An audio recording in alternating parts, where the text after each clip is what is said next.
Muy buenos días, buenas tardes, buenas noches, dependiendo de la hora en la que estén viendo este video. Les habla César González y en esta oportunidad vamos a hacer una breve exposición de hogares y viviendas en Venezuela, una aproximación conceptual y demográfica. Para ello vamos a atravesar este contenido, empezando por el concepto de vivienda, el concepto de hogar y familia. Seguidamente, los principales indicadores demográficos para el estudio de estas categorías, métodos y técnicas de análisis de los hogares. Vamos a ver un poco el contexto histórico de los hogares en Venezuela y las características actuales de estos hogares venezolanos, para luego terminar con una distribución espacial de los hogares de Venezuela.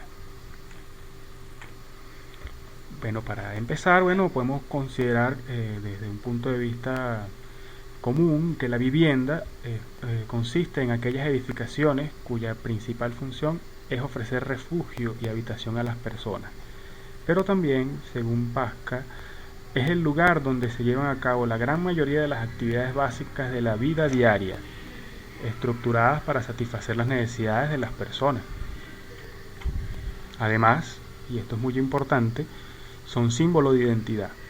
Son lugares que expresan tanto la identidad personal, es decir, la identidad de los residentes, como la identidad social, la pertenencia a un determinado grupo, a una historia, como yo también, ¿no? Pero también son objetos censales.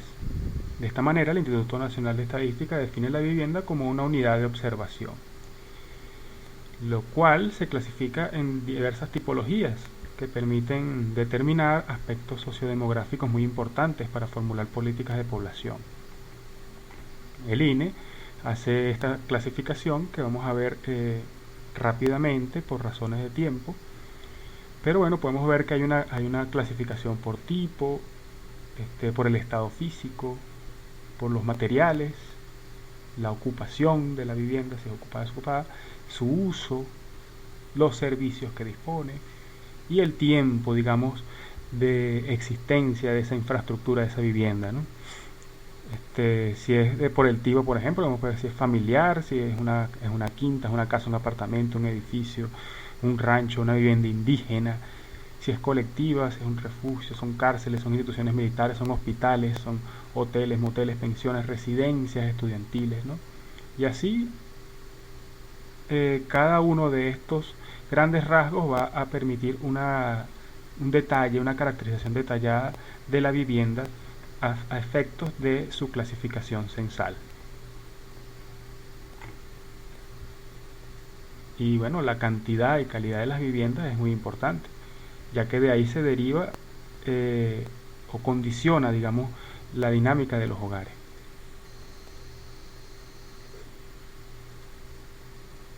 Entonces, la formación de hogares va íntimamente unida a la disponibilidad de vivienda. Entonces, ¿qué es hogar y familia? ¿Qué son esas categorías? En principio es común la dificultad para separar el concepto de familia del de hogar particular, por la relación estrecha que existe entre ambos, ¿no?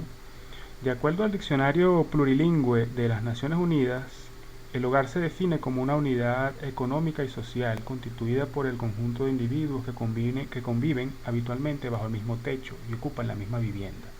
Por otro lado, la familia se define en función de los lazos de parentesco que surgen del proceso de reproducción y cuya reglamentación se basa en la costumbre o en la ley.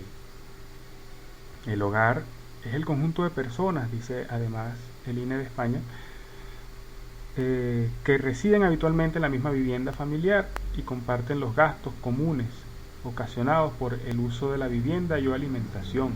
En cambio, la familia es el grupo de personas que residen habitualmente en la misma vivienda familiar, comparten además también los gastos ocasionados por el uso de la vivienda y o alimentación, pero a diferencia están vinculados por un lazo de parentesco. Entonces, podemos decir aquí ya rápidamente que una familia puede ser un hogar, pero un hogar no necesariamente tiene que ser una familia. Sigamos viendo aquí algunas definiciones. Por ejemplo, para Lira, la familia es la célula básica de la sociedad. Las estadísticas referentes a la familia son importantes por ser esta una unidad económica fundamental, sobre todo en lo que se refiere a la producción y al consumo de bienes. La información sobre la familia es útil también para la elaboración de planes y programas de desarrollo económico y social. En efecto, la información detallada de la estructura de los hogares y las familias que componen la población, así como de los cambios que ocurren entre un censo y otro en un determinado periodo de tiempo,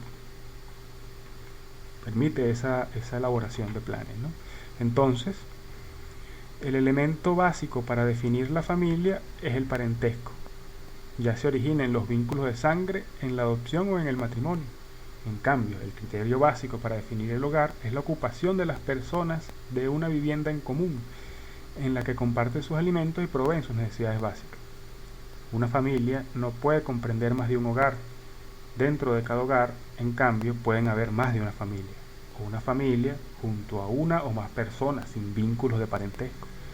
En la práctica, en la mayoría de los casos, hogar y familia se identifican, pues se relacionan, y se diferencian. Aquí vemos una tipificación hecha por Almoguera.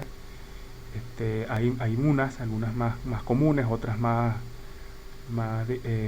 particulares, pero bueno, esta presenta a nivel de familias, la familia nuclear, monoparental, familia extensa, reconstruida, vacía, intermitente, y a nivel de hogares, hogares mononucleares, plurinucleares, unipersonales, hogares complejos, hogares colectivos. Y hay unas nuevas formas planteadas por Almoguera que van hacia la cohabitación, el matrimonio informal, la pareja de hecho, ¿no? Una tipificación más, o una categorización más común es la que nos trae Lira, que dice, bueno, el hogar unipersonal, que es aquel compuesto por una persona que vive sola en una vivienda o que comparte una vivienda con otros, o que ocupa un cuarto separado de la misma sin compartir las comidas con los demás ni tener ningún presupuesto común con los demás, ¿no? El hogar nuclear, que se compone de la pareja de esposos con o sin hijos solteros, incluye además el jefe solo con uno o más hijos solteros. El hogar extendido, que está formado por una familia nuclear más otro pariente que no sea hijo soltero. Este pariente puede ser un hijo casado o cualquier otro en la línea del parentesco vertical o colateral. Y está el hogar compuesto, que comprende la familia nuclear o extendida más otra u otras personas no emparentadas con el jefe, o dos o más personas no emparentadas entre sí. Este tipo de familia a veces incluye a los sirvientes, pues, ¿no? Hablando en otras categorías sociales de la... También está un objeto de observación muy importante, que es el jefe de hogar, ¿no?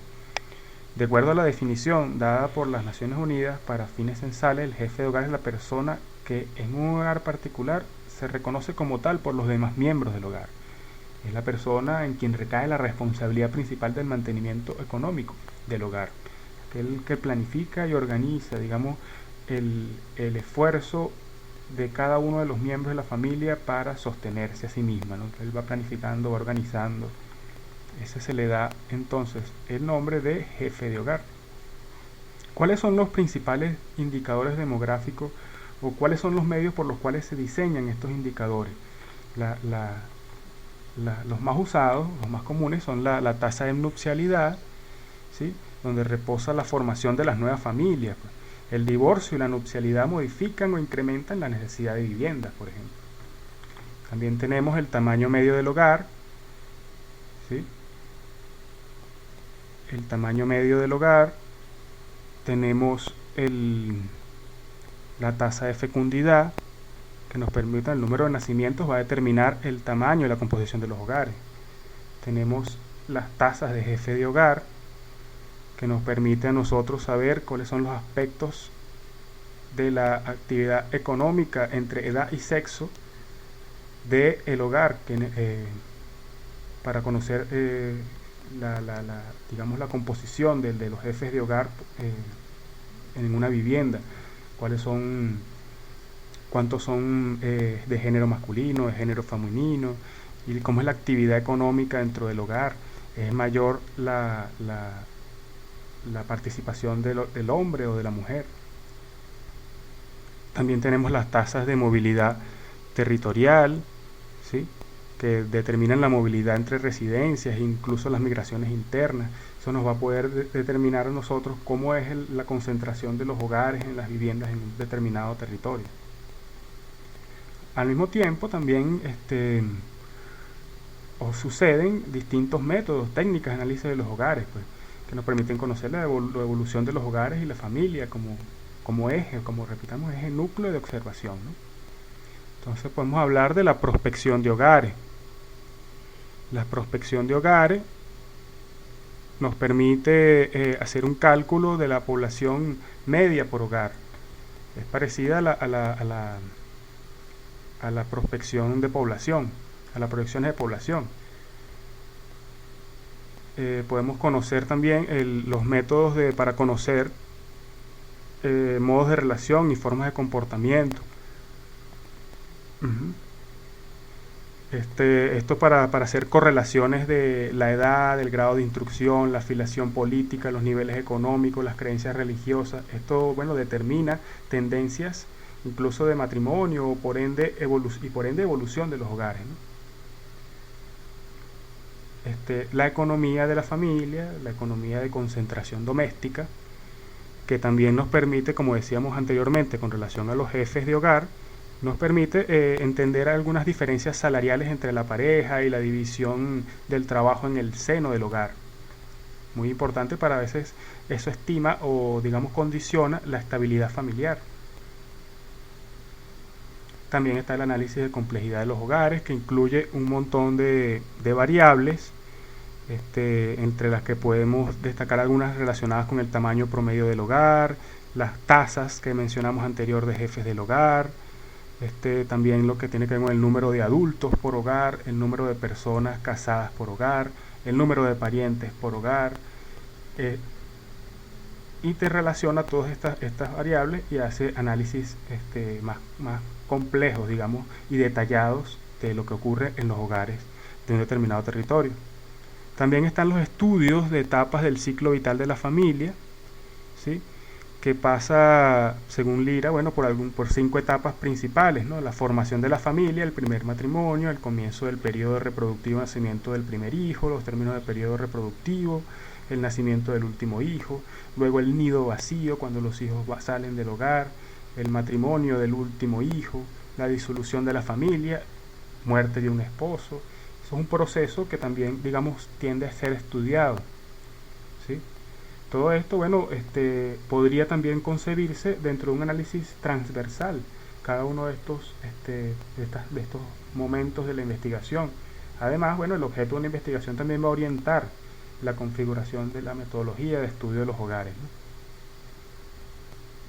Pero bueno, en vista de toda esta situación y de estos conceptos, en Venezuela, ¿cuál ha sido el movimiento, la característica de los hogares en Venezuela? ¿Cómo ha venido siendo el desarrollo de esta naturaleza demográfica, de estos hogares, de estas viviendas? Bueno, en principio hay un contexto histórico, ¿no?, de los hogares en Venezuela. Podríamos mencionar que la evolución de la población venezolana a lo largo del siglo XX está condicionada por 3 rasgos fundamentales: pues el paso de una economía agraria a otra industrial extractiva, la paulatina disminución del tamaño medio familiar, se produjo eso, y lo que generó el paso de la familia extensa a la familia nuclear y urbana, ¿no? Entonces se habla a partir de la teoría de transición demográfica, donde se identifican 3 grandes periodos, ¿no? El inicio del crecimiento poblacional, de 1920 a 1950, Venezuela era un país netamente rural, donde consistían altas tasas de natalidad y mortalidad, y se le llama un proceso de incubación. Luego de 1950 a 1980 hubo una fuerte explosión demográfica, el crecimiento extraordinario, un crecimiento de las mayores tasas de natalidad del siglo y el descenso rápido de la mortalidad. Hubo en 1980 y en 1990 una desaceleración en el ritmo de crecimiento y las tasas de natalidad media alta, y esta fase se caracteriza por tener una natalidad en descenso y una mortalidad baja, ¿no? Todo esto fue generando este comportamiento. Aquí podemos ver desde los años 1941 al 2000 cómo ha sido el proceso del crecimiento natural de la población venezolana en valores absolutos y relativos. Podemos ver la gráfica aquí arriba, cómo el número de nacimientos se mantuvo hasta en crecimiento, y a diferencia, la tasa bruta de natalidad se vino en descenso a partir de los años 80. Aquí podemos ver los datos brutos, la tasa de incrementación intercensal, los datos obtenidos de los distintos censos, ¿no?, del año de 1926 al 2001. Esto es elaborado por Yepes en el 2011. Podemos ver el porcentaje de hogares con más de 6 miembros según tipo, nuclear, extenso y compuesto. Podemos ver la distribución porcentual del tipo de hogar desagregado, unipersonal, parejas casadas, pareja casada con hijos, monoparental, extenso, solo con familiares, compuestos familiares y no familiares, hogares no familiares. Y podemos ver, por ejemplo, en el caso de los, vamos a buscar acá, casada habitando con hijos, cómo hubo un incremento desde el 71 al 2001. Igual el número de hogares total, también un considerable aumento de 2.160.000 a 5.262.000 en un periodo de 30 años. Aquí podemos ver, según el censo ya del 2011, cómo es esa distribución de los hogares. Fíjense que del 2001, que hablábamos de 5.243.000, al censo del 2011 se obtienen 7.169.000 hogares, y están distribuidos en un número menor de viviendas, ¿no? Recordemos que en una vivienda pueden haber varios hogares, ¿no? Además, tenemos en el caso de la jefatura de hogar una preponderancia de jefaturas masculinas. Un 61% de los hogares tiene jefatura masculina, mientras un 38% tiene una jefatura femenina. De 5 millones de hogares en 2001, bueno, como ya lo veníamos diciendo, Venezuela aumentó el número de hogares a 7 millones para 2011, lo que significa un crecimiento de un 37% en el periodo intercensal. Aquí en esta gráfica podemos ver también el porcentaje de jefas de hogar, que si bien es menor al de jefaturas masculinas, podemos notar que ha habido también un incremento de las mujeres como jefas de hogar, ¿no?, en un 38.7%, en comparación con el año 1990, donde era un 24.3%. Las mujeres, bueno, tomando con los nuevos elementos culturales de la modernidad, ya las mujeres tienen mayor participación en las tareas económicas del país, y por ende planifican los hogares también, ¿no? Ha sido ese paso adelante, digamos, en la superación de los modelos, si se quiere, machistas, pues patriarcales como tal, ¿no? Entonces, bueno, esta condición de los hogares, bueno, tiene una distribución en el espacio, ¿no?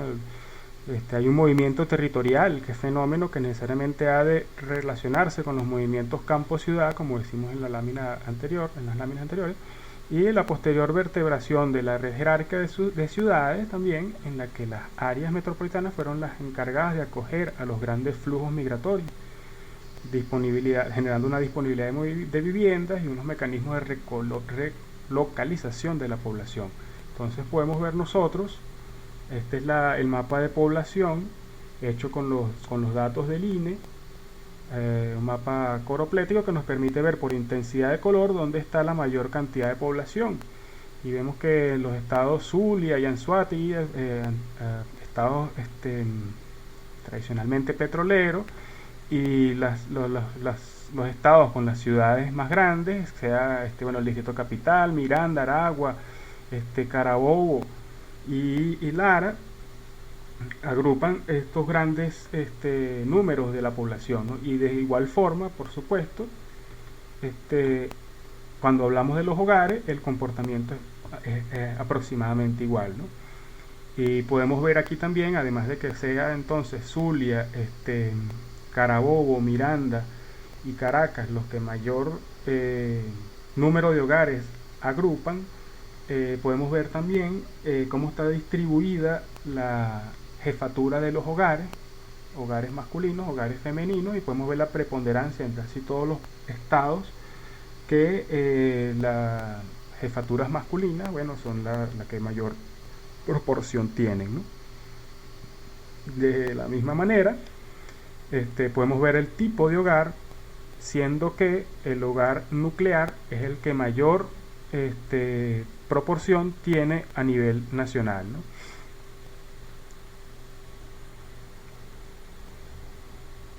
Entonces, bueno, esto ha sido todo. Vamos a ahondar en algunas consideraciones sobre las viviendas. Si bien no nos daba chance a trabajar acá por razones del tiempo, vamos a hacerlo luego en el escrito. Espero que podamos revisarlo todos los compañeros y ahondar en estos detalles, porque bueno, las viviendas además son, como decíamos al principio, condicionantes de la dinámica de los hogares, y tenemos datos de cómo es la distribución de las viviendas según las características que mencionamos anteriormente. Todo este horizonte o todo este cúmulo de información es de suma importancia para planificar no solamente las políticas de planificación de la población, sino los planes de desarrollo urbano local, lo que tiene que ver con el desarrollo habitacional, nuevos planes de vivienda, y poder, digamos, hacer con eficiencia los ajustes necesarios en los presupuestos nacionales para poder cubrir las necesidades de un país, pues. Entonces, esto ha sido todo por hoy, compañeros, profesora. Nos veremos en los medios digitales para el estudio de nuestra asignatura. Hasta luego.